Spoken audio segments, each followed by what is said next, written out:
এখন আমি তোমাদের ট্রেডমার্ক সম্পর্কে বলবো। ট্রেডমার্ক কি? What is trademark? মেধাস্বত্ব অধিকারের আরেকটি গুরুত্বপূর্ণ অংশ হলো ট্রেডমার্ক। ট্রেডমার্ক হলো একটি স্বতন্ত্র চিহ্ন যা নির্দিষ্ট পণ্য বা পরিষেবাগুলোকে একটি নির্দিষ্ট ব্যক্তি বা এন্টারপ্রাইজ দ্বারা চিহ্নিত করা হয়। এটি এক বা শব্দ, অক্ষর এবং সংখ্যার সংমিশ্রণ হতে পারে। এগুলো হতে পারে অঙ্কন, প্রতীক, ত্রিমাত্রিক চিহ্ন যেমন পণ্যের আকৃতি এবং প্যাকেজিং, শ্রবণযোগ্য চিহ্ন যেমন সঙ্গীত বা কণ্ঠস্বর, সুগন্ধি বা আলাদা বৈশিষ্ট্য হিসাবে ব্যবহৃত রং।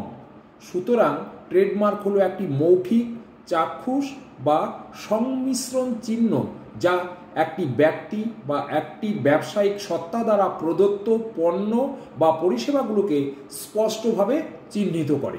ট্রেডমার্কটি শুধুমাত্র তখনই একটি একচেটিয়া অধিকারে পরিণত হয় যখন এটি দেশের সংশ্লিষ্ট কর্তৃপক্ষের কাছে নিবন্ধিত অর্থাৎ রেজিস্টার্ড হয়। ট্রেডমার্ক সনি অবিলম্বে সনি কর্পোরেশনের একটি পণ্যের কথা মনে করিয়ে দেয়।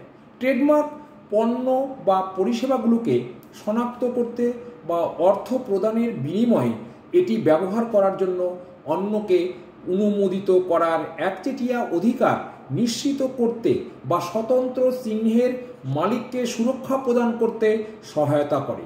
এটি গ্রাহকদের একটি পণ্য বা পরিষেবা শনাক্ত করতে এবং ক্রয় করতেও সহায়তা করে। এটি পণ্যের প্রকৃতি ও গুণমান যাচাই করতে বা নিশ্চিত করতে সাহায্য করে। কোম্পানিগুলো ট্রেডমার্ক ব্যবহার করে পণ্যটি বিজ্ঞাপন দিয়ে সাহায্য করে। ভারতে ট্রেডমার্কের নিবন্ধন ট্রেডমার্কস অ্যাক্ট 1999 দ্বারা পরিচালিত হয়। Thank you.